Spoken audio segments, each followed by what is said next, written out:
primera pregunta que les voy a hacer en este momento es, ¿cómo creen ustedes que estructuran la mayoría de ingenieros hoy en día los proyectos sobre la marcha? Para ello tienen 2 minutos.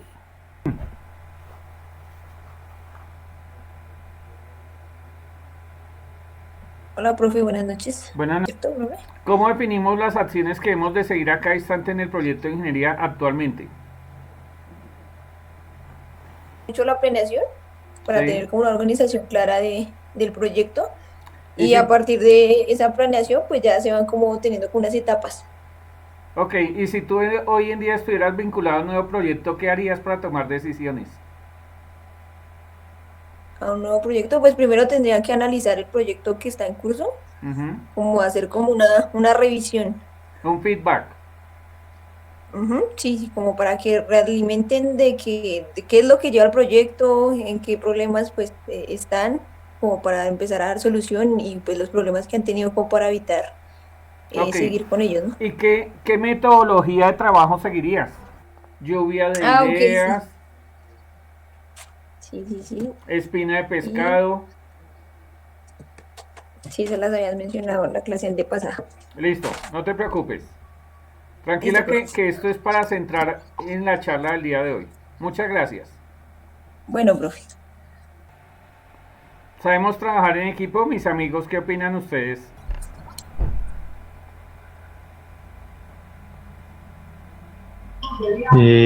Yo creería que sí, ¿no? O Formúlame qué es trabajar en equipo. agrupar unas ideas que se tienen y llevarlas a cabo. Ok, pero hoy en día hay varias modalidades de trabajo en equipo. Porque hay uno que se llama ensamble puro. Ensamble puro es que cada uno hacemos nuestro pedazo y entonces nos vemos mañana y pegamos el pedazo de cada uno. ¿Eso es trabajar en equipo? No. Ok, entonces ¿cómo los diferenciamos? ¿Qué condiciones tendría que darse? Lo primero que tenemos que convalidar es que tendríamos que trabajar sumando esfuerzos. Primera característica, señor Chacón. ¿Listo? Lo segundo es que todos debemos de perseguir el mismo objetivo.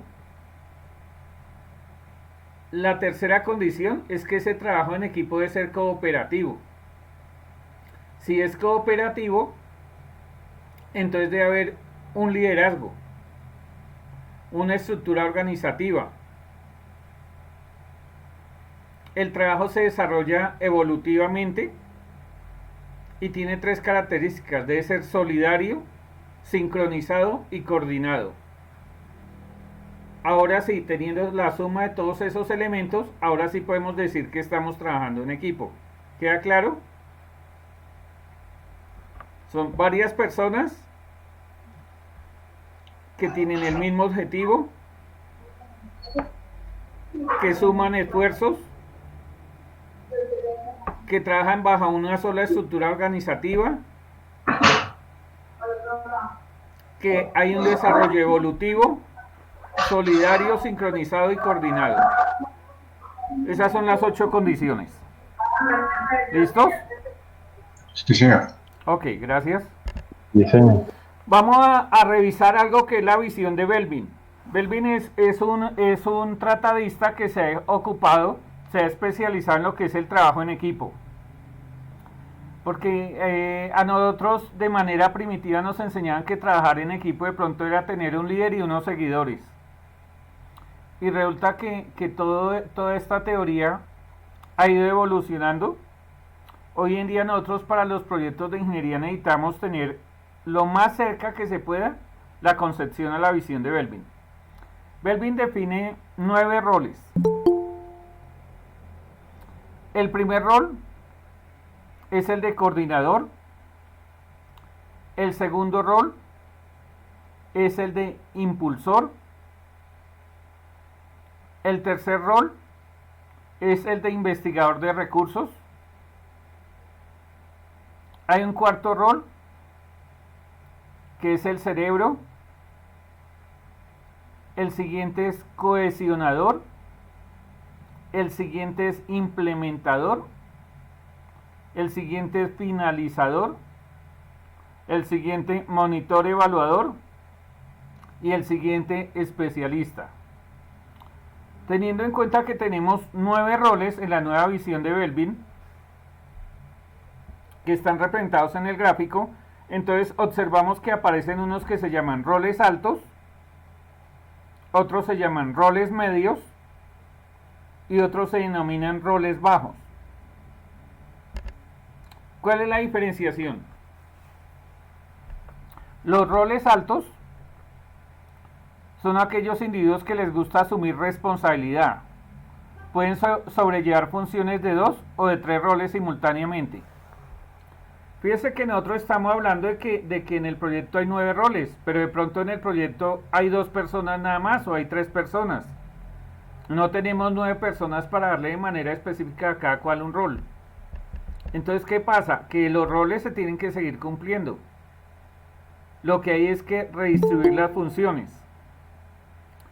En la jerarquización, entonces tenemos algo que llamamos roles medios. Los roles medios son colaboradores que siempre están disponibles. Asumen lo que les corresponda hacer.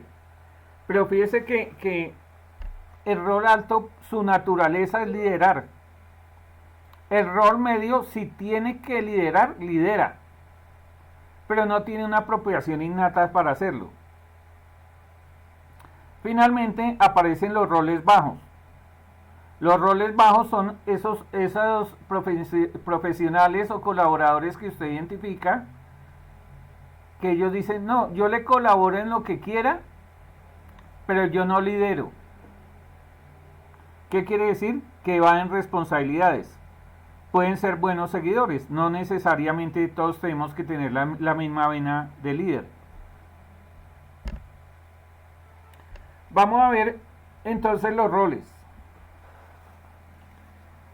El primer rol es un investigador de recursos. En este cuadro vamos a presentar de manera sencilla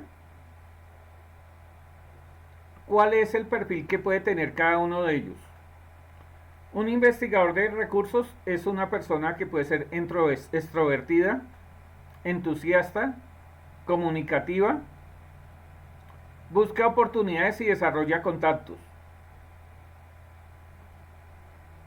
¿Qué hace por su parte un cohesionador? Es cooperador, perceptivo y diplomático. Es un personaje que está llamado a resolver conflictos. Escucha e impide los enfrentamientos. A su vez, hay un rol que es el del coordinador. Es una persona madura, equilibrada, segura de sí misma, identifica talento, aclara metas y delega eficazmente. Fíjese que nomás dentro de la contribución ya estamos viendo unas diferencias notorias. Veamos las debilidades de cada uno de estos tres perfiles. El investigador de recursos puede ser demasiado optimista y puede perder el interés una vez que el entusiasmo inicial ha desaparecido. ¿Qué puede ocurrir allí? Que él, cuando ve que las metas se están alcanzando, desestima, pierde interés. Entonces esa es una debilidad que se puede plantear en este tipo de personas. ¿Qué pasa con el cohesionador? Puede ser indeciso en situaciones cruciales y puede tender a evitar las confrontaciones. ¿Por qué? Porque dijimos que parte de su naturaleza es ser un conciliador. Entonces él prefiere arreglar a veces conflictos antes que ir de frente en las responsabilidades y en los retos y objetivos que debe asumir. ¿Qué pasa con un coordinador? Un coordinador se le puede percibir como manipulador y se puede descargar de trabajo personal. Quiere decir que es una persona que fácilmente lidera a otros. Y para que usted mueva a los otros, pues tiene que tener alguna parte para que usted incida sobre sus conductas para poderlos poner a trabajar. No hay que sorprenderse. Si en un investigador de recursos se le da, a él se le puede dar una condición en la cual a veces pierda las prioridades de nuevas iniciativas, porque él se enfrasca en el logro de resultados. El cohesionador puede dudar en el momento de tomar decisiones poco populares, como nosotros vimos que es un político prácticamente en el buen sentido de la palabra. Entonces él le cuesta trabajo cuando tiene que, por ejemplo, sancionar a las personas. Eso es un poquito complicado de manejar. En el coordinador, ¿qué nos puede ocurrir que no nos debe sorprender? Puede delegar en exceso, dejando para sí mismo poco trabajo que hacer. No porque sea vago, sino porque a él le inquieta más estar aquí y estar allá. Entonces le cuesta un poquito cuando tú pretendes encerrarle o delimitarle sus funciones. Vamos a ver otros 3 perfiles. Hay un perfil que se llama cerebro. Este señor es especialista en ser creativo, imaginativo, librepensador, genera ideas y resuelve problemas difíciles.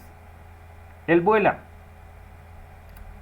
A él le gusta estar libre, estar resolviendo situaciones. Es complicado lo mismo cuando lo ponemos a trabajar, por ejemplo, en una oficina con un horario establecido. Ahí vamos a tener un poquito de problemas con ellos. Hay un rol que se llama monitor evaluador. Es serio, perspicaz y es la persona más indicada para desarrollar estrategia. Percibe todas las opciones y juzga con exactitud. Viene un tercer rol en este grupo, que es el del especialista. El especialista está entregado, es independiente, con intereses limitados, aporta cualidades y conocimientos específicos. Él no se vincula fácilmente en tareas o quehaceres generales. Debilidad permitida. ¿Qué pasa con la persona que es cerebral, con el generador de ideas? Puede ignorar los incidentes y puede estar demasiado absorto como para comunicarse eficazmente. Esa puede ser una debilidad grande, ¿no? Que él se mete en lo suyo y pierde el contacto con el entorno. Profe, disculpe. Señor. ¿Cómo se está compartiendo pantalla? Teóricamente. No lo ¿Compañero estoy sí la ve? haciendo. Sí, yo sí la veo. Sí, sí, ahí se ve. Sí, ahí está la presentación. Ok. Nos vamos. Está el cerebro, el monitor evaluador, el especialista. Monitor evaluador, sí señor. Vamos a ver qué pasa con él. La debilidad es que en ocasiones carece de iniciativa y de habilidad para inspirar a otros. Es excesivamente crítico. Pero nosotros decíamos que en los proyectos es importante que usted tenga esa vena. Usted tiene que juzgar en algún momento. Y si usted es el rey de las simpatías, pues le va a quedar muy complicado poder evaluar a los demás. Es más, si usted mismo no se acostumbra a autoevaluarse rigurosamente, pues después no va a poder hacerlo con los demás. Tenemos el especialista. El especialista tiene una debilidad y es que puede contribuir en áreas muy limitadas y explayarse en tecnicismos. A veces son personas que por su misma preparación académica o profesional pierden contacto con las generalidades del grupo. Entonces son personas que fácilmente se aíslan. Vamos a ver qué pasa en estos 3 roles a nivel de que no nos debe sorprender. Ese generador de ideas a veces es disperso. A él fácilmente se le puede pasar la fecha de una reunión. Es despistado, abstraído o olvidadizo. ¿Qué pasa con el monitor evaluador? Puede ser lento a la hora de tomar decisiones. ¿Por qué? Porque decíamos que en su naturaleza está el análisis. Está pendiente de la revisión. Entonces fíjese que si yo tengo una situación en la cual tengo que aligerar la marcha en una operación, pues ese monitor evaluador se me puede volver es una tranca para la rueda. ¿Qué pasa con el especialista? Puede saturarse con gran cantidad de información. Entonces hay que tener cuidado con esta serie de características. Vamos al tercer grupo. En el tercer grupo vamos a considerar el impulsor, el implementador y el finalizador. Me dejó preocupado mi amigo que dice que no ve pantalla. ¿Quién es? Miller Mora, profe. No, ya cuadré. Era aquí el celular que se pone como el nombre de uno grande y no. Ah, sí, es Pero que... ya. Qué pena. Listo, ok, bien. Profe, qué pena que es que Camilo está en la sala de espera, que si lo puede dejar entrar. Dame un segundo. Dame un segundo, llego a la siguiente cuestionamiento y ya para no estar interrumpiendo la sesión. Dile que ya lo dejamos pasar. Bueno, entonces, Vale, en este último grupo está el impulsor, el implementador y el finalizador. ¿Qué podemos esperar del impulsor? Le gustan los retos, es dinámico, trabaja bien bajo presión, tiene iniciativa y coraje para superar obstáculos. Es ese genio que usted le dice, oiga, tenemos este problema, y el tipo se pone a cacharrear hasta que lo saca. Es esa parte fundamental, tener un colaborador de esa característica. Tenemos el implementador. ¿Qué contribución nos va a dar? Es práctico. Tú le puedes dar confianza. Es eficiente. Es un genio desde el punto de vista de que él transforma las ideas en acciones y organiza el trabajo que debe hacerse. Tenemos un finalizador. Su contribución es que es una persona esmerada, tiene compromiso con la excelencia, es concienzudo, ansioso, jode, busca errores, pule y perfecciona. Pero ese es un punto básico para nuestra gestión. Debilidades. ¿Qué debilidad tiene el impulsor? Puede ser propenso a provocar y en ocasiones puede ofender los sentimientos de la gente.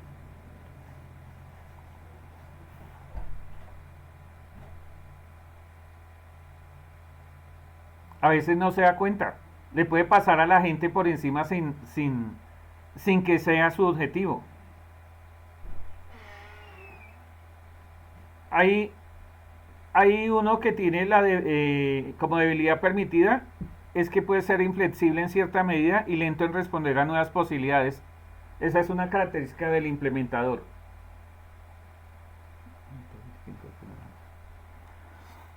Tengo el finalizador. ¿Qué debilidad tiene? Puede tender a preocuparse excesivamente y ser reacio a delegar. Él piensa que lo que él hace no se puede delegar en nadie, entonces le cuesta muchísimo hacerlo. Con el impulsor, no se debe sorprender si descubre que puede ser agresivo y malhumorado. ¿Por qué? Porque su afán es conseguir que las cosas se hagan. ¿Qué pasa con el implementador? No se debe usted sorprender si él puede ser lento a la hora de renunciar cuando se está desarrollando un plan. O sea, nosotros ya vimos que por este lado no es, pero él sigue empecinado en querer sacarlo eso por esa vía. Entonces a veces le cuesta despegarse. El finalizador. El finalizador puede ser acusado de llevar su perfeccionismo al extremo y puede generar problemas de conflicto frente al grupo porque los presiona bastante.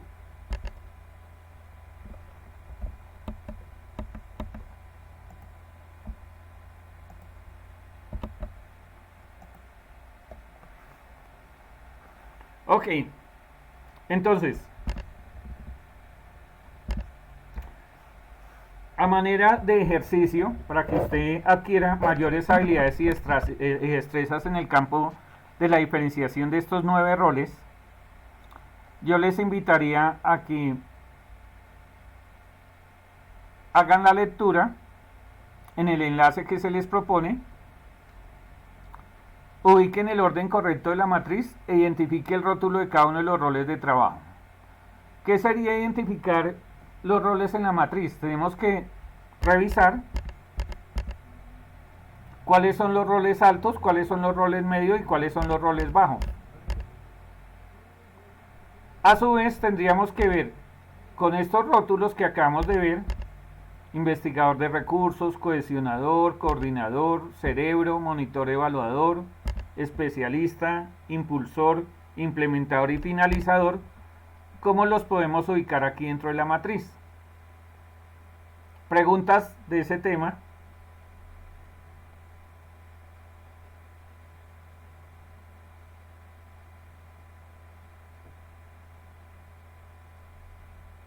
¿Aló?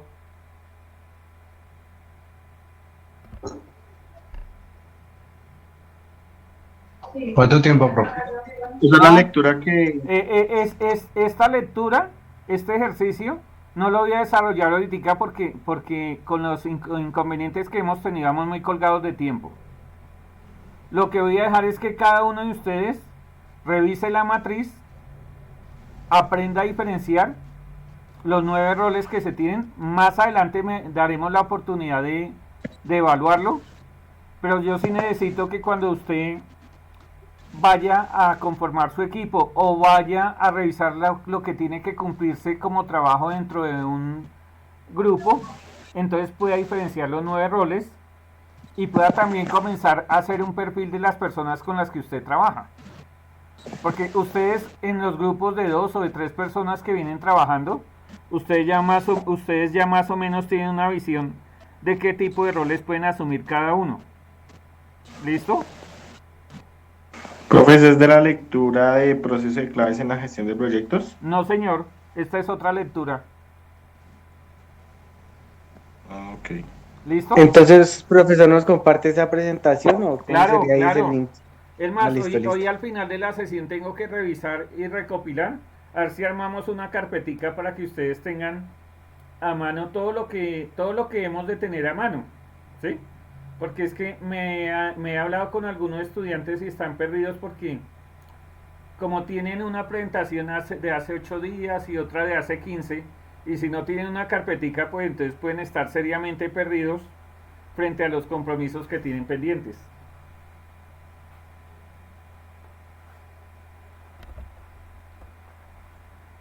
Entonces creo que ahí ya quedó claro lo que hay que hacer. Entonces usted ya creo que tiene los roles. Además otra cosita. Vamos a mirar un momentico.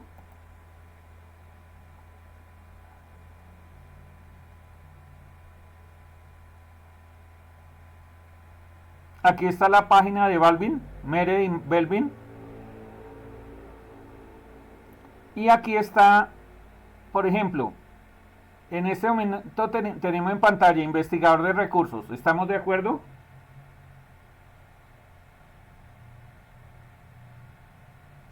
Sí, señor.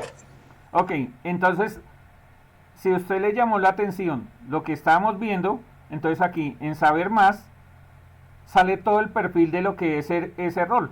Contribución, debilidad permitida, no te sorprendas, objetivos, fortalezas, debilidades potenciales, debilidades no negociables, cómo gestionar el hacer y qué no hacer con ellos, qué compatibilidad tiene con otros roles del equipo, cuál es el ambiente de trabajo óptimo para él y herramientas del rol. ¿Listo?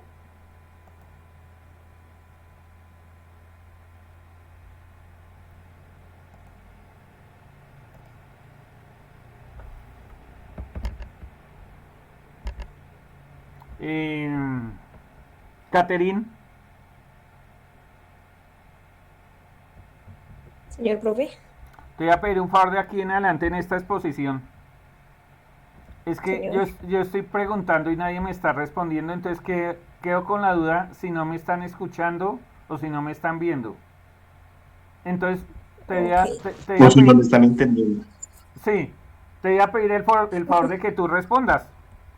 Ok, profe, Si sí. uno me está copiando, yo asumo que todos me están copiando, porque parece que hay algunos que no están en clase hoy. ¿Listo? Siguiente pregunta. ¿Qué beneficios se tendrán al aplicar planificación en la toma de decisiones? ¿Qué beneficios se tendrán al aplicar planificación en la toma de decisiones? ¿Tenemos el interrogante claro o hay que aclarar algo? Profe, ¿nos podría aclarar? Ok. Nosotros hemos venido trabajando, ustedes tuvieron que hacer una lectura, por ejemplo, perdón, una lectura sobre indicadores de gestión. Vieron un video sobre la ISO 9001. Luego revisaron un material de la ISO 31000. Entonces, ahí digamos que se han ido recuperando diferentes aspectos de por qué es importante la planificación en los proyectos. Entonces, en este momento lo que les estoy planteando como interrogante es qué beneficios se tendrán al aplicar planificación en la toma de decisiones. Para ese cuestionamiento vamos a dar 3 minutos para que respondan.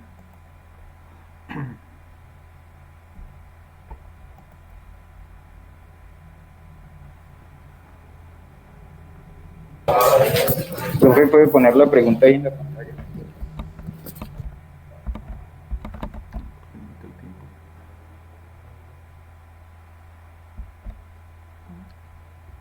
¿Qué beneficios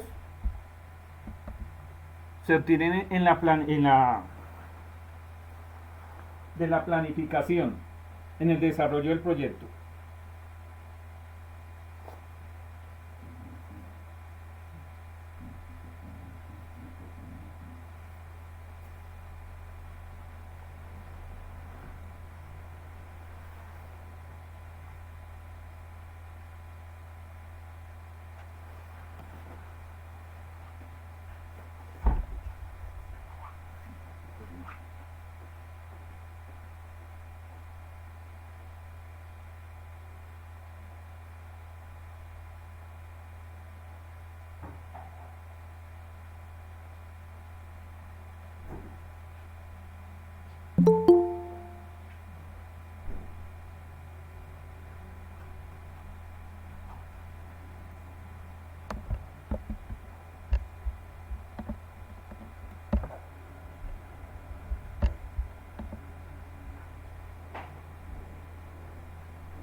¿Listos? Anderson, buenas noches.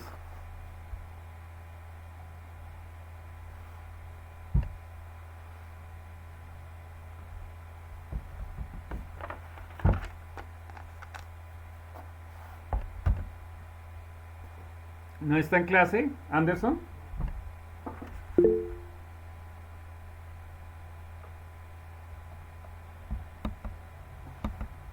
Profe, por ahí está escrito en el chat, creo.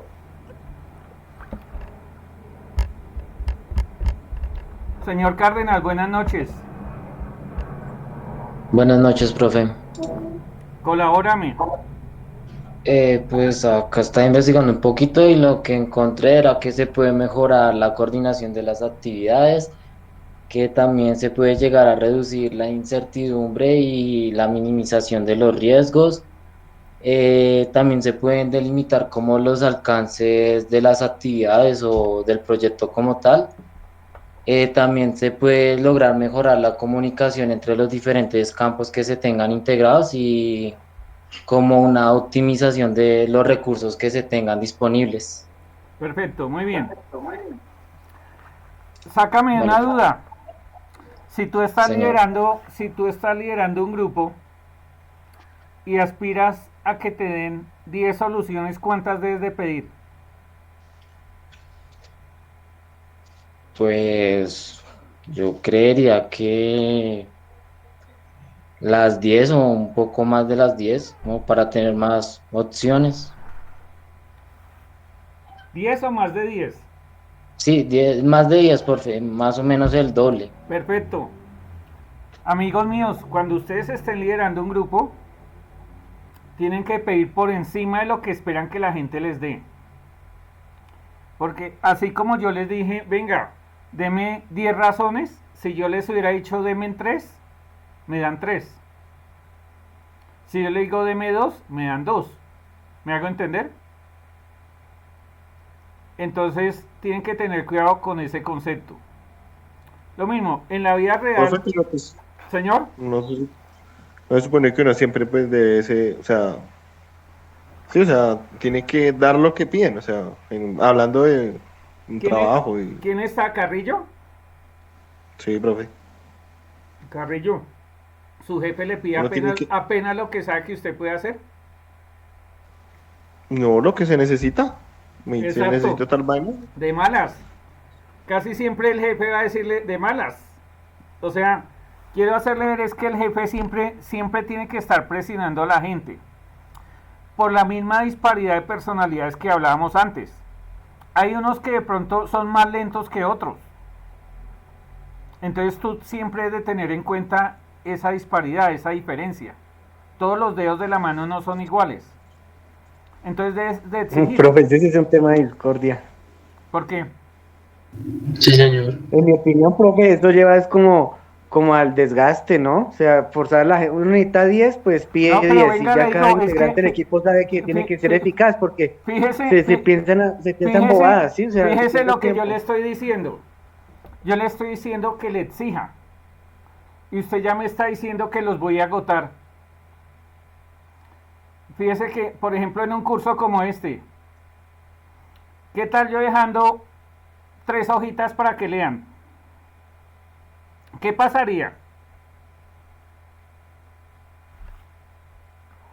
Profe, en la vida real me parece a mí que la gente se da cuenta que No, le pero piden venga, 10 es para que solo yo coger una le pido idea, el la favor gente de que se me desgasta y dice, responda. "Ah, ¿esto no para qué?" Le pido el favor de que me Bueno. responda lo que yo le estoy preguntando. Señor. Si usted me deja a mí 3 hojas y me dice que me da un mes de plazo, ¿a que no adivina? Sugiérame. ¿Qué cree que pasaría? Y pues que solo esas 3 hojas en el mes. ¿Y cuándo la leo? El último día del mes. Gracias, Benavides. Esa es la realidad. Ustedes deben de partir de varias premisas. Primera, cuando usted incorpore responsabilidades a la gente, mientras más tiempo dé, la gente se preocupa menos por cumplir. Lo segundo, ya ustedes lo han experimentado. Usted dice, este trabajo, ¿de a cuántos lo quieren hacer? No, profe, de a 5. De pronto alguien nos dice, no, profe, de a 10. El otro me dice, no, profe, de a 20. Señores, Caterín, Señor profe, ¿cuál es el grupo más eficiente en tu concepción como estudiante juiciosa que eres? por ahí de a 3, profe. De a 3, ¿cierto? ¿Qué pasa con 5? No, profe, eso no se trabaja, la verdad. Solo Claro, unos puntos. no. Es más, yo tengo otra visión más cercana. Es que cuando usted va a hacer algo, trate de formularlos en parejas. ¿Por qué? Porque hasta dentro de la misma naturaleza de los roles, casi siempre uno tiene más especificidad como líder frente al otro. Entonces cuando trabajan dos es muy fácil que el uno jala y el otro sigue. Y en otras oportunidades se puede cambiar fácilmente ese rol. Pero cuando usted tiene 5, 6, 7, 8, 9 como ellos mismos lo proponen, pues pucha, este modelo de los 9 roles es un modelo ideal.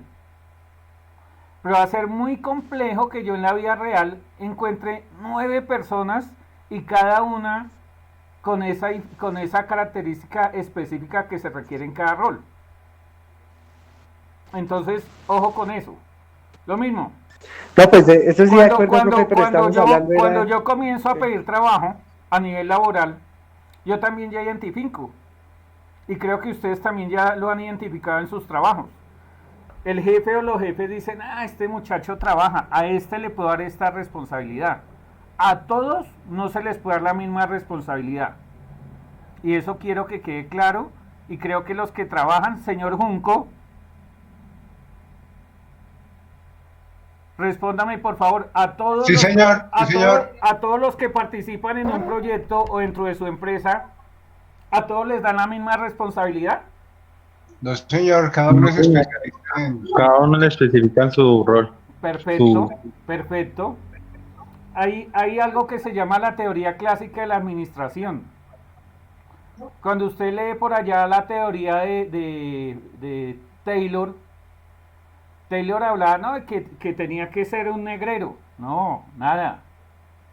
Imagínese esa concepción de Taylor en el mundo actual. Ahora, hay empresas de empresas. Ejemplo, en el mundo de la ingeniería de sistemas hay unos especímenes que se llaman desarrolladores.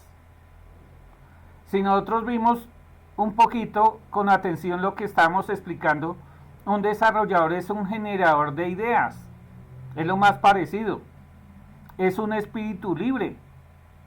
Entonces, si usted pretende meter a 3 desarrolladores en una oficina, pues eso no puede ser bueno, porque el desarrollador él experimenta en función de su libertad mental. Entonces, si ustedes tienen amigos desarrolladores, en muchas de esas empresas le dicen, no, chino, trabaje como quiera. Mire, lo que usted tiene que hacer es esto y aquello, y lo esperamos tal día. Pero no tiene un jefe que le está diciendo, oiga, cumpla horario. Oiga, ¿qué ha hecho hasta ahora? No. Porque ese tipo, primero, naturaleza de profesión y característica de cargo, son dos cosas que se deben de tener en cuenta y funcionan de esa manera. Si yo tengo una empresa manufacturera, si yo tengo, por ejemplo, costureros, costureras, ese régimen es un poco diferente. ¿Por qué? Porque ahí lo que se requiere es que sean actividades repetitivas. Entonces a ese tipo de personas en ese tipo de oficios les califican es por cuota de producción. Entonces le dicen, venga, se necesita que usted le pegue botones a estas 100 camisas por día. ¿Cuál es la intención? Ellos ya saben que si les dicen que son 80 camisas, pues les va a quedar el sobrante de tiempo de las 20 camisas restantes. Entonces prefieren tenerlas ocupadas a tener cada ratico que decirle, oiga, no se ponga a hacer la charla, oiga, ¿listo? La dinámica, por ejemplo, de un call center. Los que han trabajado en call center lo saben. Ahí el tablero de control es supremamente exigente.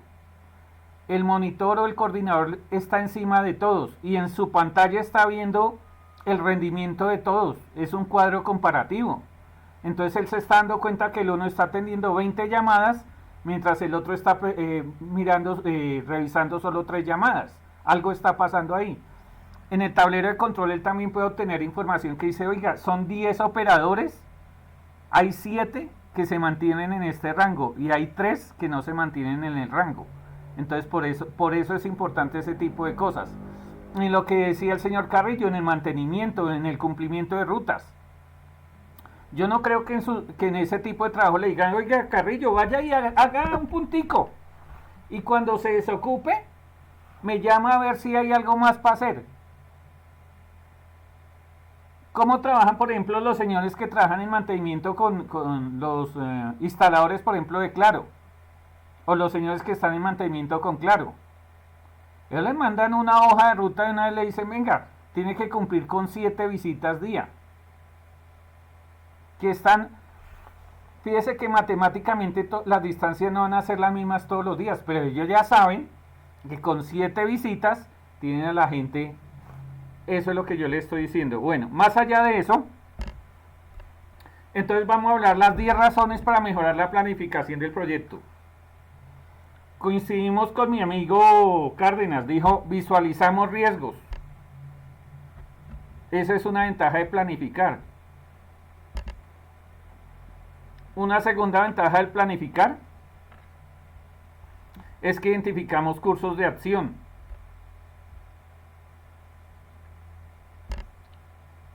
Tercera ventaja, como tenemos definido el riesgo y tenemos definido el curso de acción, pues podemos plantear cómo hacer el trabajo.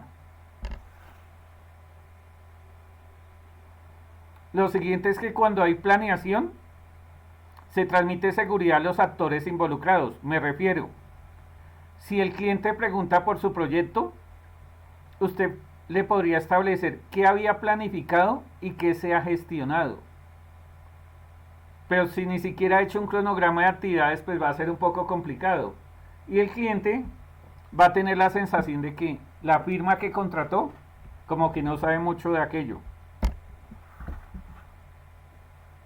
Cuando nosotros planificamos, disminuimos costos. ¿Por qué razón? Simple y sencillamente porque tratamos de optimizar el uso de los recursos disponibles. Entonces eso nos va a llevar siempre a disminución de costos. Aumenta el rendimiento. Claro, si está planificado, entonces se van a tener premisas, por ejemplo, de franjas de seguridad y niveles de cumplimiento. Entonces eso nos va a llevar fácilmente a aumentar rendimiento. Si todo esto se suma, vamos a llegar a algo que se llama eliminación de desperdicio. No van a haber tiempos muertos, o si los hay van a ser mínimos.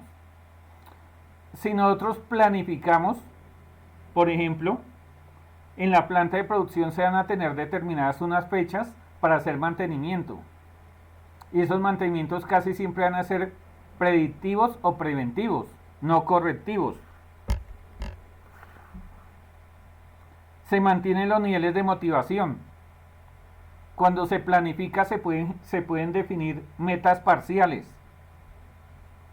En las grandes superficies hay unos tableros en la parte interna de coordinación de personal y ahí llevan unos termómetros en los que definen cuál es el presupuesto del mes, cuál es el presupuesto de la semana y cuál es el presupuesto de ventas del día.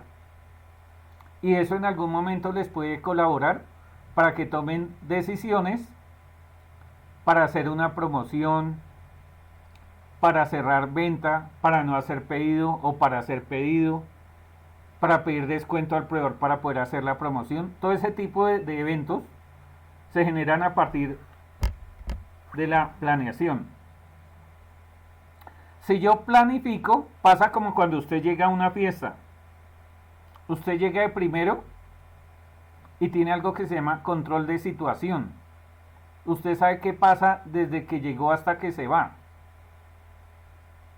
Pero no hay nada más tormentoso que tener, por ejemplo, una reunión con un comité técnico y que usted llegue media hora tarde. Usted no sabe qué han abordado, qué han decidido, qué han definido. Quedó desenganchado de la reunión. Y un punto vital. Y es que si nosotros planificamos, fuera de que ya nos quitamos todos estos dolores de cabeza de encima, es posible que alcancemos los resultados esperados. ¿Por qué? Porque nosotros tenemos cronogramas y presupuestos de entrada. Entonces, es posible hacerle un seguimiento, es posible definir en qué momento, por ejemplo, tiene que traer más operarios, o en qué momento tiene que quitar operarios para que los presupuestos no se revienten.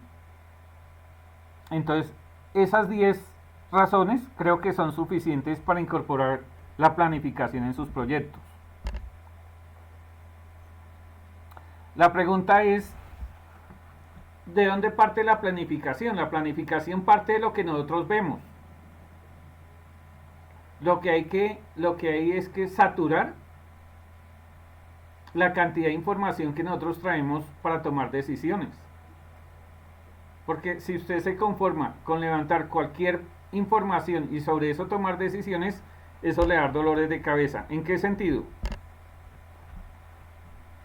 Observemos la imagen, por favor.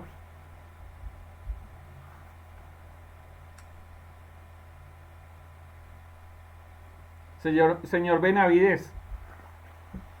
Señor. ¿Está observando la imagen? Sí, señor. Ok. Léame, por favor, la leyenda.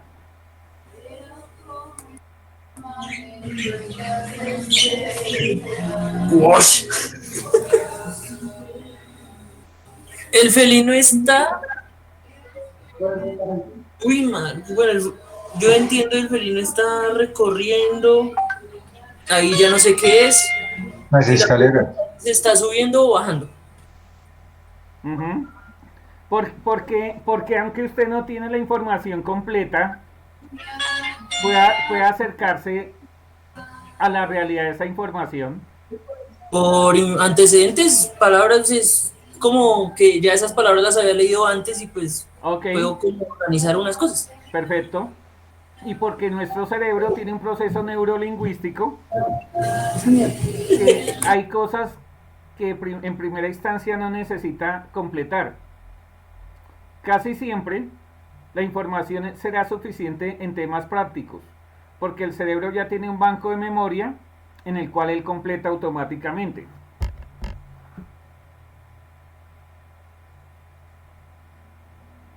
Eso fue lo que pasó ahí. Ahora, ya atendiendo al cuestionamiento, ¿podría asegurarme al 100% qué está haciendo ese gato? No. ¿Por qué? Porque la verdad, pues, no sé si sube o baja el gato. Ok. Se llama una ilusión escaleras. óptica y resulta que nosotros,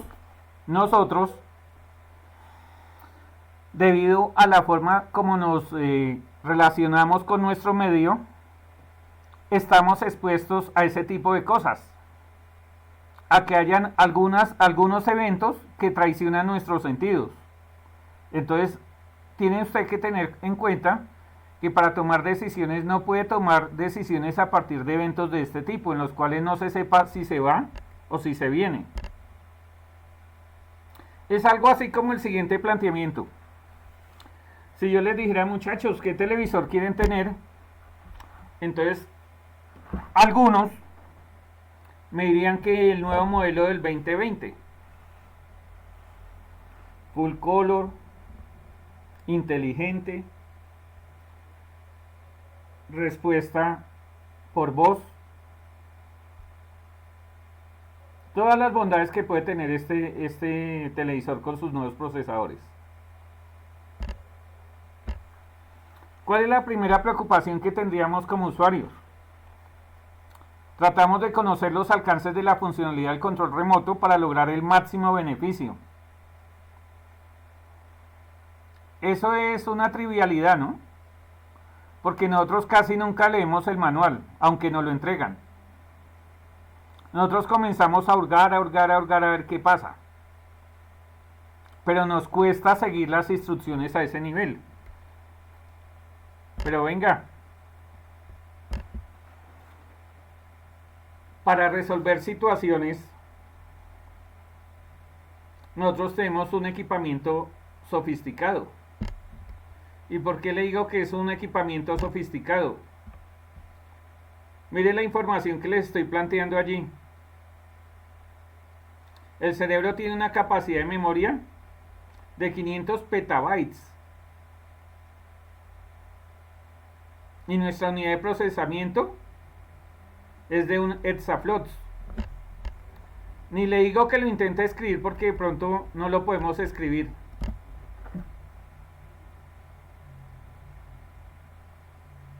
Si es así, entonces ¿por qué no utilizamos de mejor manera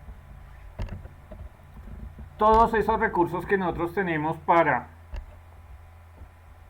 Entonces, en este momento voy a compartir con ustedes un video sobre algo que es fundamental.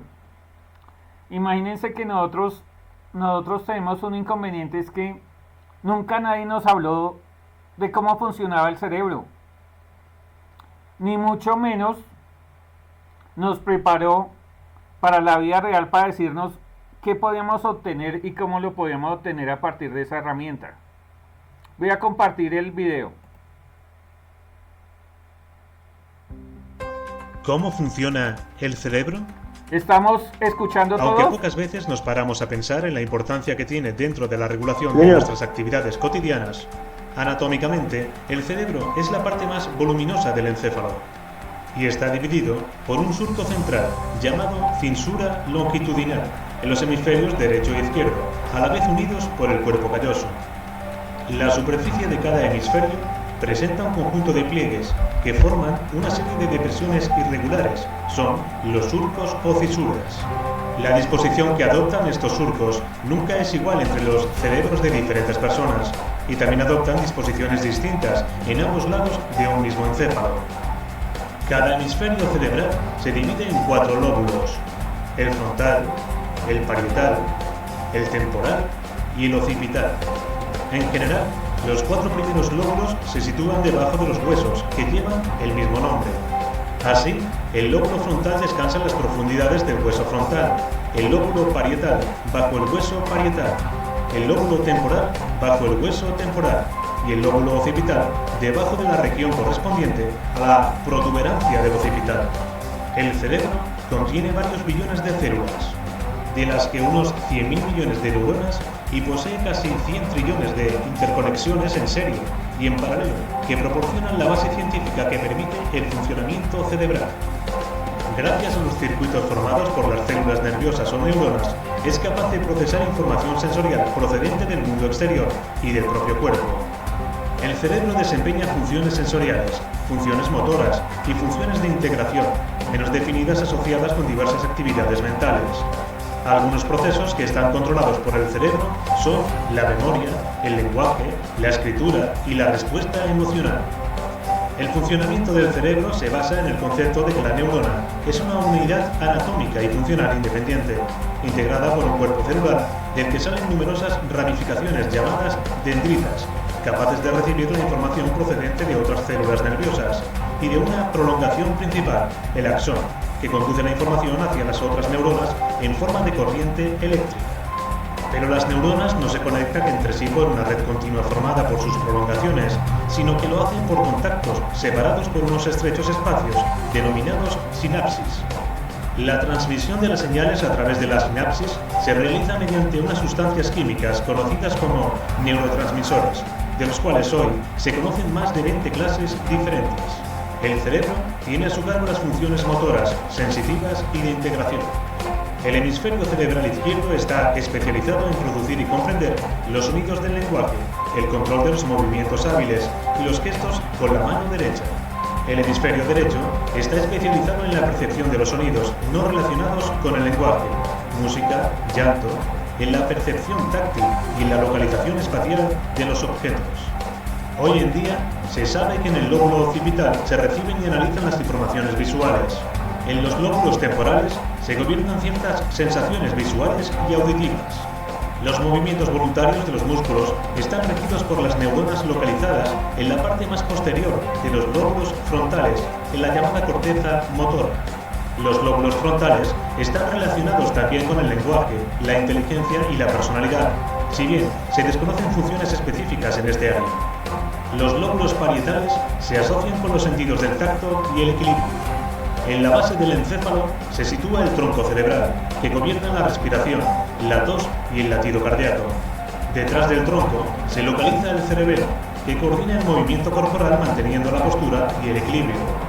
Las áreas cerebrales que gobiernan las funciones como la memoria, el pensamiento, las emociones, la conciencia y la personalidad resultan bastante más difíciles de localizar. La memoria está vinculada al sistema límbico, situado en el centro del encéfalo. Por lo que respecta a las emociones, se sabe que el hipocampo controla la sed, el hambre, la agresión y las emociones en general. Se postula que los impulsos procedentes de los lóbulos frontales se integran en el sistema límbico, llegando al hipotálamo, estructura que a su vez regula el funcionamiento de la glándula hipofisaria, productora de varias hormonas. Es en el córtex donde se integran las capacidades cognitivas, donde se encuentra nuestra capacidad de ser conscientes, de establecer relaciones y de hacer razonamientos complejos. Lo que llamamos sustancia gris es una pequeña capa que recubre el resto del cerebro. Pero el córtex cerebral humano tiene una característica que la distingue de todas las demás. Tiene numerosos pliegues. Esto aumenta notablemente su superficie. Si la extendiéramos ocuparía el área equivalente a 4 folios.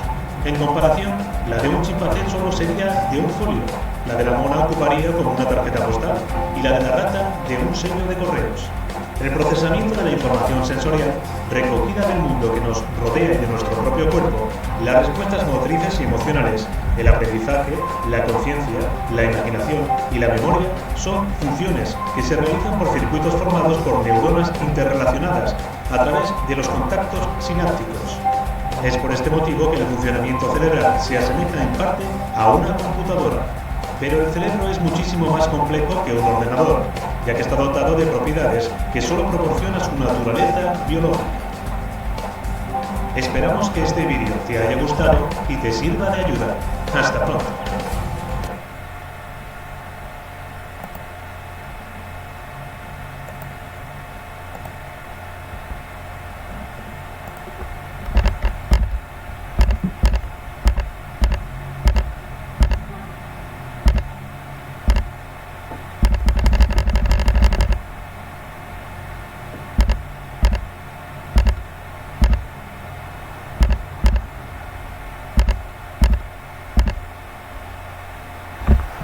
El asunto es que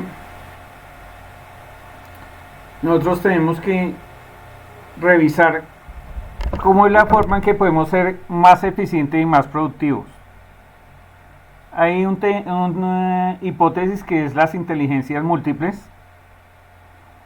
y ustedes tienen que aprender a reconocer cómo pueden obtener mayor dinámica de rendimiento en cada uno de ustedes. Eso es unas características individuales. Para dentro de 8 días voy a traer unos enlaces para dentro de 15 días. Unos enlaces que nos permitan segmentar a qué grupo pertenecemos nosotros de inteligencias múltiples para obtener mayores beneficios de nuestro rendimiento cognitivo y de nuestra parte de razonamiento. Asimismo debemos de identificar en qué debemos de fortalecernos.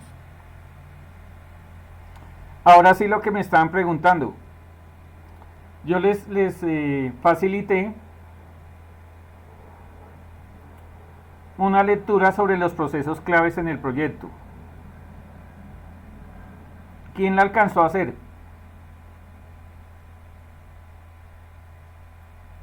Caterina. Yo no, profe. ¿Quién me habla? Yo no, profe, Ángelo. Yo salí a las 5:30 de trabajar y mientras llegaba a la clase okay. no lo pude ver. Angie. No, profe, tampoco por cuestiones laborales no alcancé. Ok. Benavides. No, profe, no alcancé por estar trabajando. Ok. Revísenla por favor, necesito que eso lo tengan para hoy en 8 procesado. ¿Listos? Sí, señor. Ok. Listo. Vamos a seguir viendo lo siguiente. Hay una nueva disciplina. Antes era suficiente con que usted estudiara, por ejemplo, administración. Pero la administración era algo generalizado. De hecho, la administración debe ser una disciplina que debe de manejar cualquier profesional. En nuestro universo académico, desafortunadamente, uno a veces ve una cantidad de materias que cuando uno termina la carrera no sabe ni para qué se las dictaron porque no terminan sirviendo para nada. Asimismo, van a haber otra serie de asignaturas que uno nunca tuvo la oportunidad de ver, que le hubieran sido muy útiles. Entonces, digamos que hoy en día hay instituciones especializadas en cada punto de lo que es la administración. Hay una disciplina que ha adquirido gran relevancia en los últimos años y es la administración de proyectos. Y más exactamente, lo que es la gerencia de la administración de proyectos. Hay una institución que se llama el PMI, tiene cubrimiento a nivel mundial y ya hoy en día en algunas entidades, algunas empresas, cuando usted se va a presentar para un cargo ejecutivo, entonces lo primero que le dicen, venga, déjeme ver su certificación del PMI o de otras 2 o 3 instituciones que hay a ese nivel.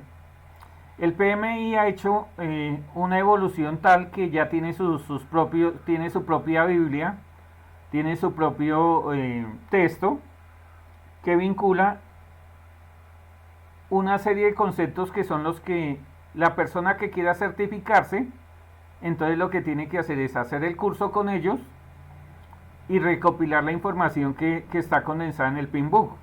Eso en este momento está en la 7ª edición. Y de la última edición, entonces, se han recuperado algunos conceptos que ya son parte de la capitulación que hay en el tema general de desarrollo de la administración de proyectos. Ellos dicen lo siguiente: primero, sea diligente, respetuoso y equilibrado. Una parte fundamental sobre la que les he hablado es que yo no puedo ser transparente en mis emociones ni en mis impulsos.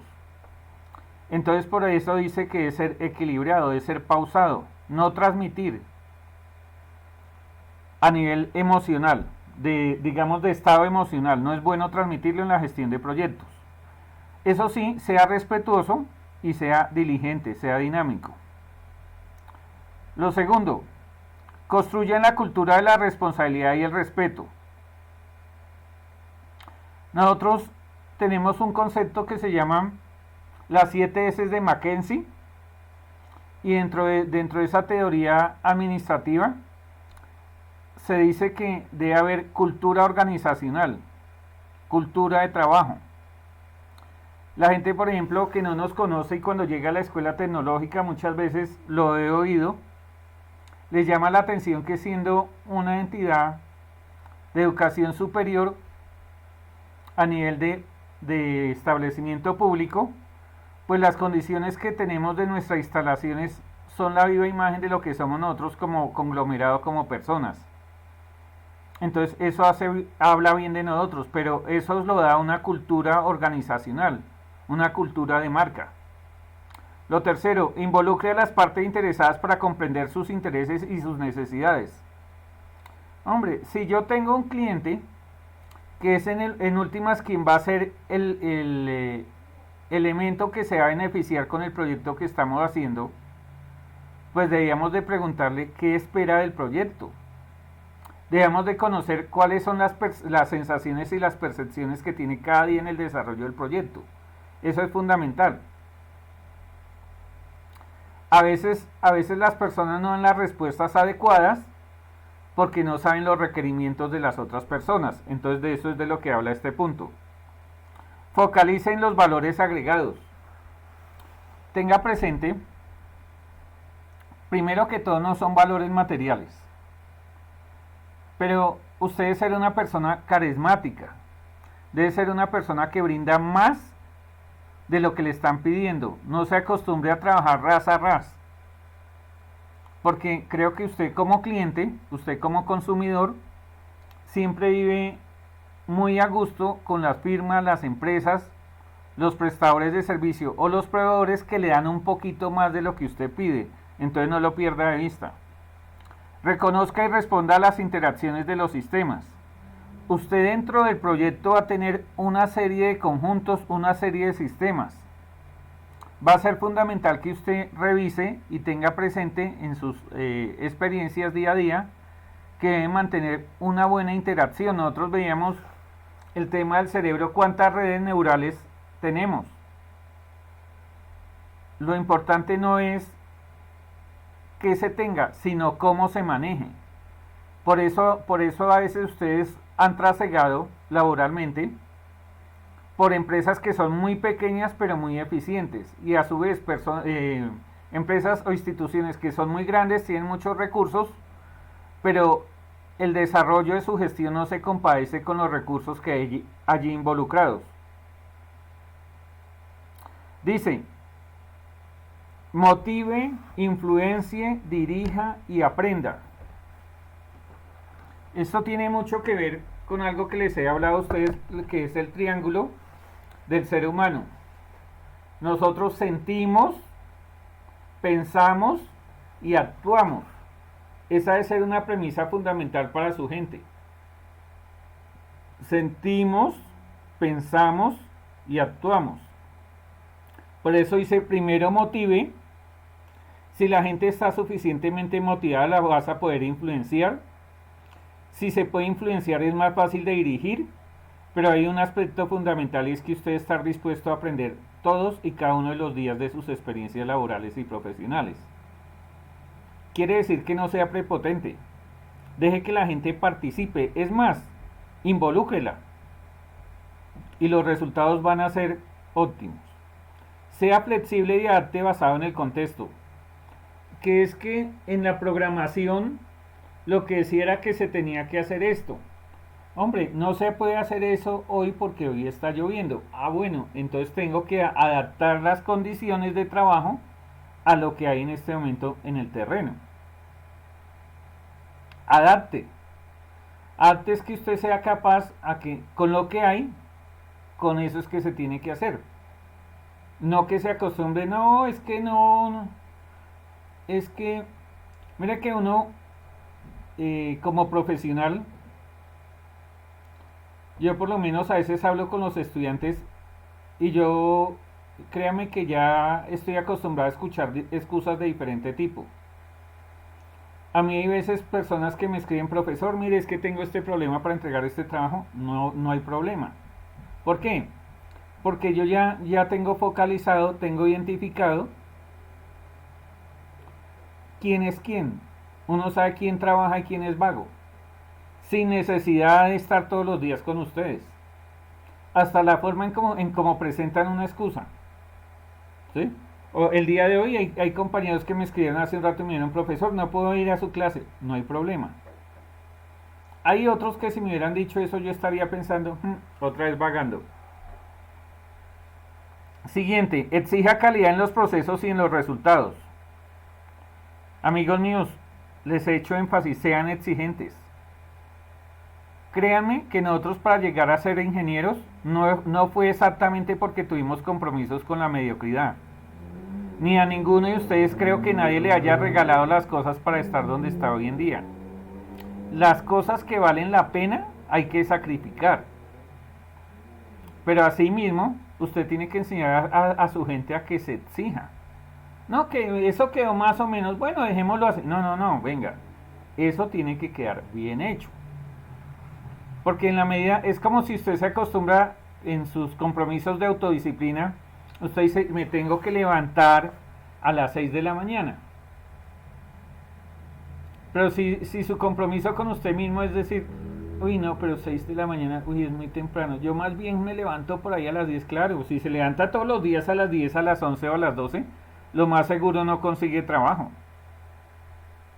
porque hay que madrugar y hay que meter para poder uno exigirse un poquito más cada día.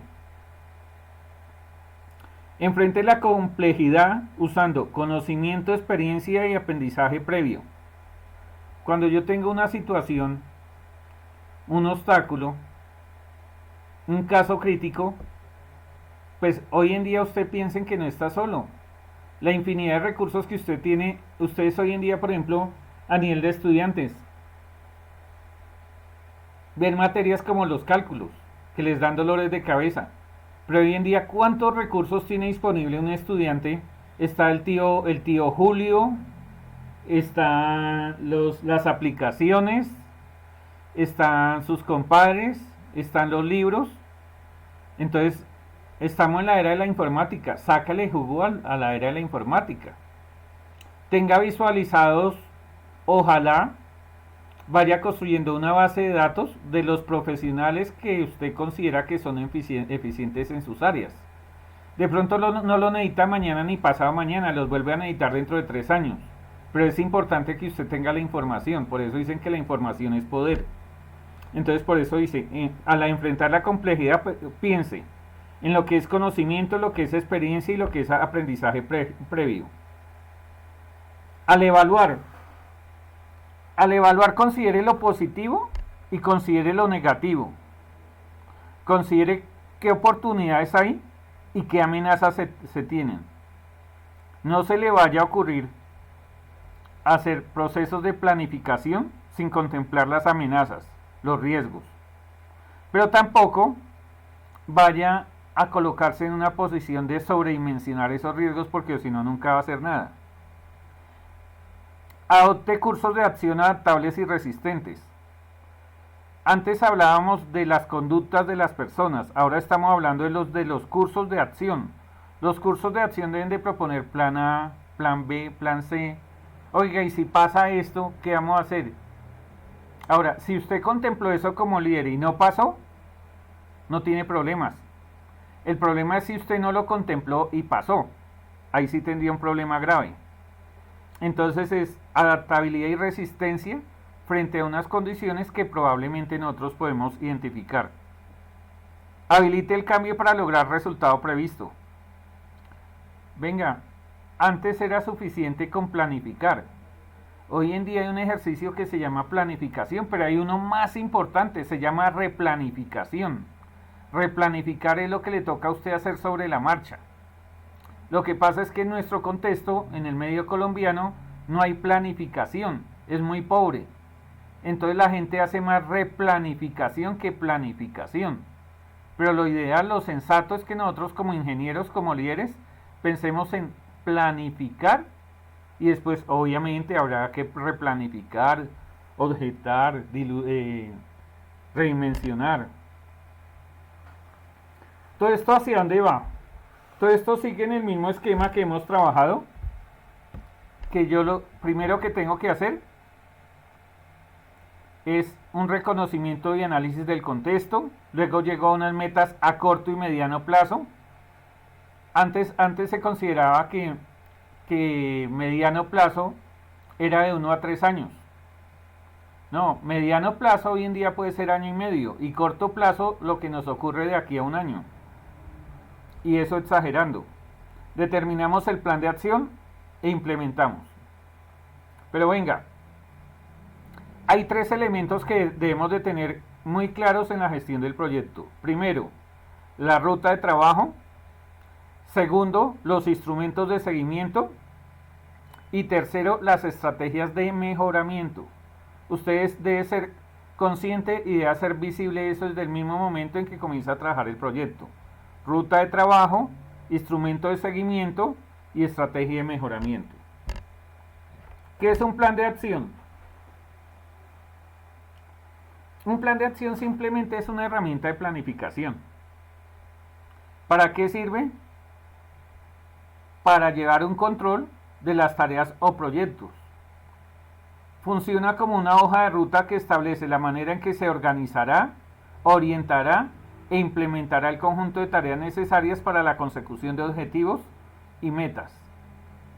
Eso es un plan de acción. Los pasos para tomar decisiones. Identificar problema, identificar alternativas, establecer criterios de selección, es la parte que vamos a comenzar a dimensionar y a cuantificar. ¿Cómo puedo yo volver visible una estrategia? Entonces tengo que pensar en criterios de selección, tengo que pensar cómo voy a evaluar, qué criterios y qué valoración le voy a dar a los criterios. Luego analizo alternativas, priorizo resultados y ahí es cuando yo puedo comenzar a pensar en mejores alternativas o pensar en alternativas de mejoramiento. ¿Qué es el planning? Nosotros teníamos claro que partíamos de un objeto referencial. Un objeto referencial es un escenario o situación que debe ser tratada por encargo de un cliente. Antiguamente se concebía que siempre se partía de problemas. Hoy en día no necesariamente tiene que haber un problema para que se genere un proyecto. Un proyecto puede ser una repotenciación de un sistema. Un proyecto puede ser una mejora. Y fíjese que cuando estoy hablando de una mejora, no necesariamente estoy hablando de una falla. Un proyecto puede ser una ampliación de la capacidad instalada de una planta de producción, por ejemplo. Y ahí no hay ningún problema todavía. Hay un segundo momento, que es el momento de la creatividad. ¿Cuándo comienza? Ese momento comienza en el momento en que usted recibió la información del cliente y comenzó a botar ideas, que más tarde las vamos a convertir en conceptos. La creatividad es la definición de ideas primarias para enfrentar una situación. En ese momento es que tiene cabida el planning. El planning es ese eslabón que une la creatividad con la planificación estratégica. En la creatividad teníamos ideas. En la planificación llevamos a acciones. Entonces por eso hablamos que en la planificación lo que aparece es la implementación del curso de acción. En cuarto elemento, que es el dashboard. El dashboard es la estructuración del tablero de control. ¿Qué es un tablero de control? Un tablero de control es ni más ni menos que una herramienta de campo de la administración de empresas aplicable a cualquier organización y a cualquier nivel, cuyo objetivo y utilidad básica es diagnosticar adecuadamente una situación. Para allá es que vamos. El producto final de este curso es un tablero de control del proyecto. ¿Qué es lo que nosotros esperamos? Que allí se defina un conjunto de indicadores cuyo seguimiento y evaluación periódica permita contar con un mayor conocimiento de la situación del proyecto, apoyándose, eso sí, en nuevas tecnologías informáticas. Ejemplo.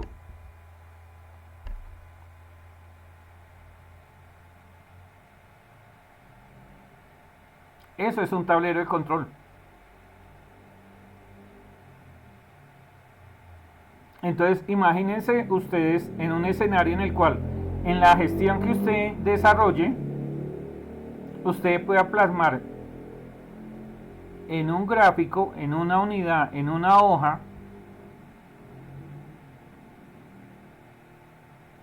este tipo de información.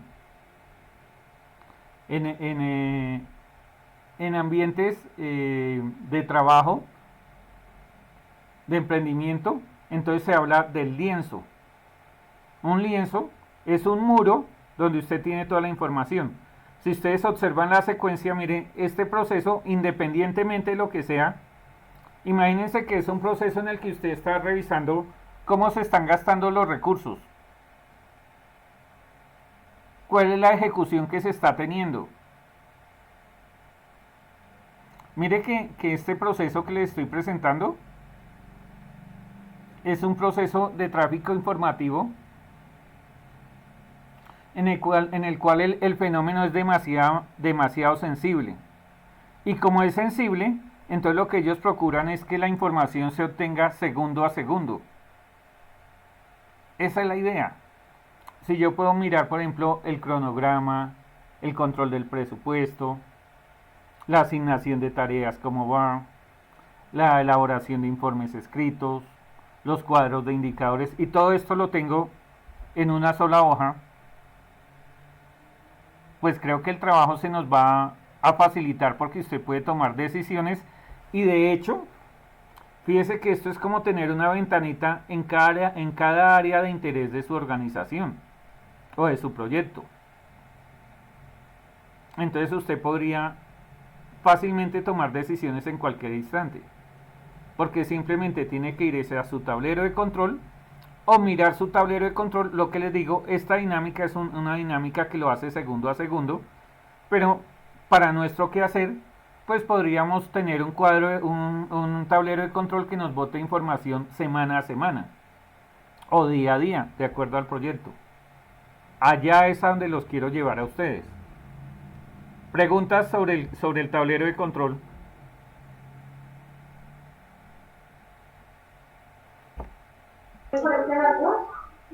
No tenía, profe. ¿Es claro? Toca seguir mirando. Señor. Toca seguir mirando para saber hacia dónde vamos. Pero fíjese que usted ya más o menos tiene que tener una sospecha hacia dónde vamos desde el punto de vista de que usted tenía un poco de información. Por ejemplo, en su trabajo, ¿tú en qué trabajas, Junco? Fabrico máquinas, profe. Ok. Imagínese un cliente de usted con un tablero de control de este tipo, lo que podría hacer en su planta de producción. Sí, se ve muy claro el proceso que se va a manejar. Te da claridad. Lo más importante es que te transmite información en tiempo real, que eso es vital hoy en día. Imagínate si tú le pudieras en algunos casos brindar la información a tu cliente de cómo va el desarrollo de la fabricación de una máquina.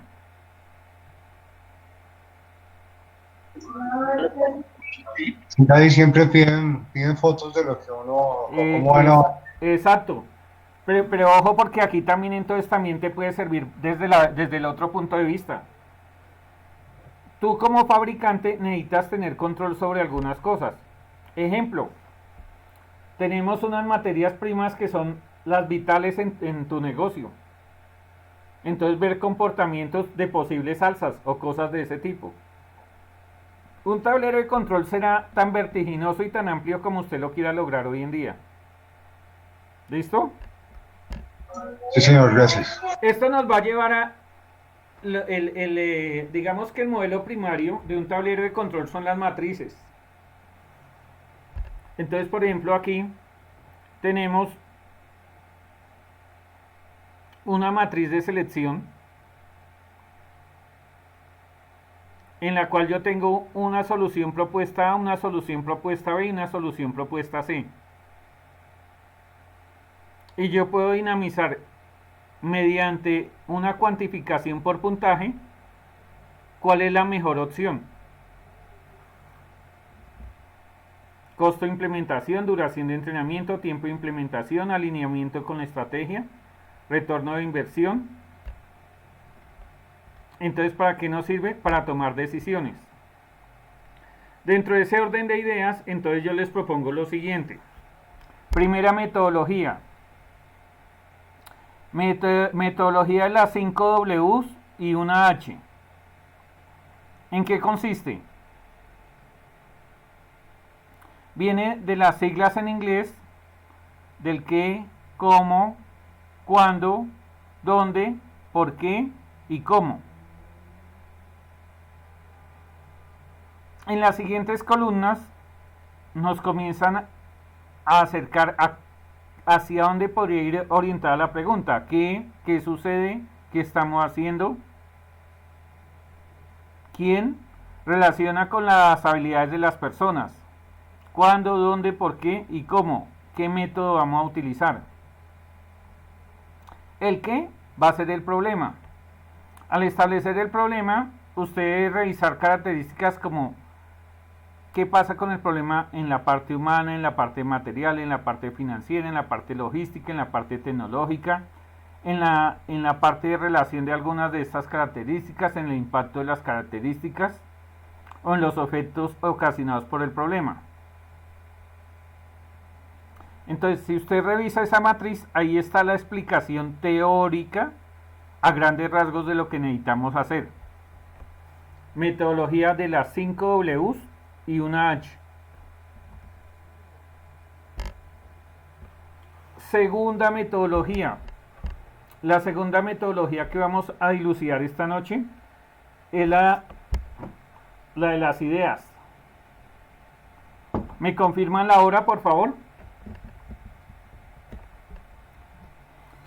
7:51. 7:51. Ok, 10 minutos. Entonces queda la asociación de ideas. La asociación de ideas son metodologías creativas que han usado, por ejemplo, los israelíes.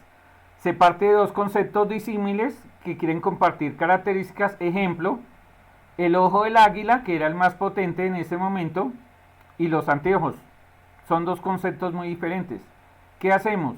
Tratamos de ver cómo le podemos incorporar las características de la visión del águila que la hacen tan fuerte frente a los anteojos. Entonces por eso salen unas gafas que la marca es Eagle. ¿Y qué quiere decir? Que las características de esos anteojos son similares a las características que tendría la visión del águila. No interesa si las cosas son racionales o no racionales. Ejemplo, los cultivos y la falta de tierra. Entonces aparecen los cultivos hidropónicos. Entonces, cuando se conceptó inicialmente eran cosas que nadie se las imaginaba, eran de locos, pero se llegó a ellas. Lista de preguntas. El listado de preguntas es una técnica en la cual usted hace todas las preguntas que se le ocurra. Entonces se hace un grupo de trabajo y comienzan a hacerse los cuestionamientos, a indagar y a profundizar sobre un tema. El scamper. El scamper es una técnica en la cual se trabaja sobre qué es lo que se puede hacer en un proyecto. Reacomodar, eliminar, poner en otros usos, modificar, adaptar, combinar, solucionar. Llegamos a la siguiente técnica. Esa del scamper la paso rápido porque creo que es la que ustedes más utilizan.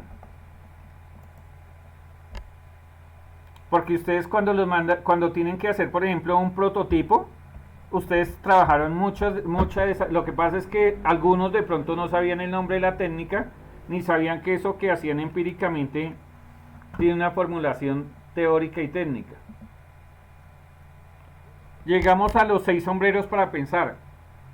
En los 6 sombreros para pensar tenemos un sombrero azul, que es el del equilibrio, el que toma las decisiones racionales. Tenemos un sombrero verde, que abre las posibilidades creativas. Un sombrero negro, que es el que utiliza la persona cuando adopta una posición crítica. Un sombrero rojo, que es el que está aunado a nuestra parte emotiva, a nuestras emociones. Un sombrero blanco, que es el que sugiere pensar de una manera más objetiva y neutra. Un sombrero amarillo, este busca es que haya positivismo, es lo contrario a lo que se genera con el sombrero negro. Entonces lo que se plantea es que uno tiene una problemática y la ubica en estos 6 escenarios simultáneamente. Entonces comienzas a pensar, bueno, ¿y si fuéramos optimistas? ¿Y si fuéramos pesimistas? ¿Y si fuera lo que nos conviene?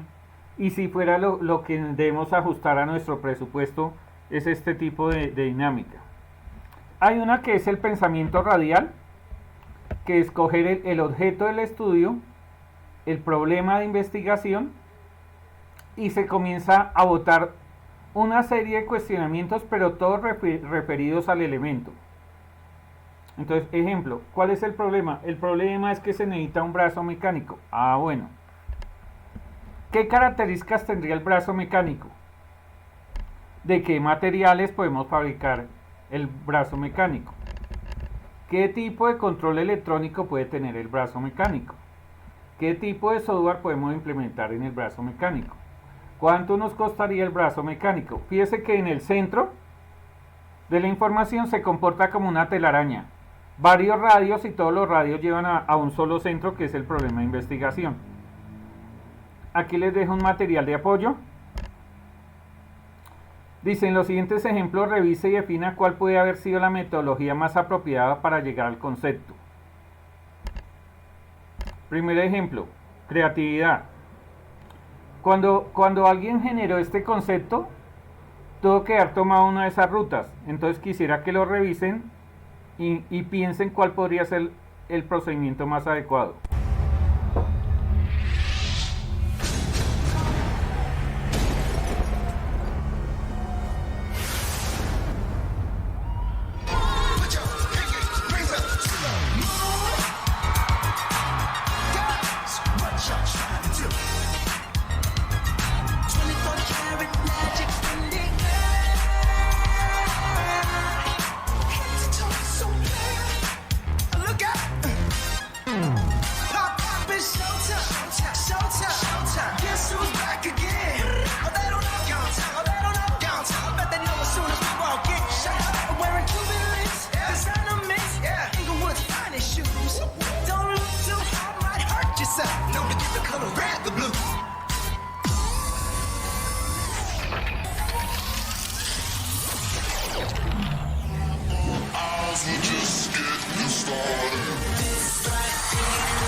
Segundo Mundos ejemplo. invisibles.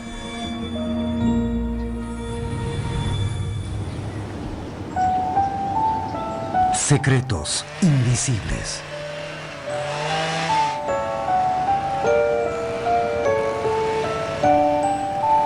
Una escena común de cada día. Una calle, casas, personas, autos.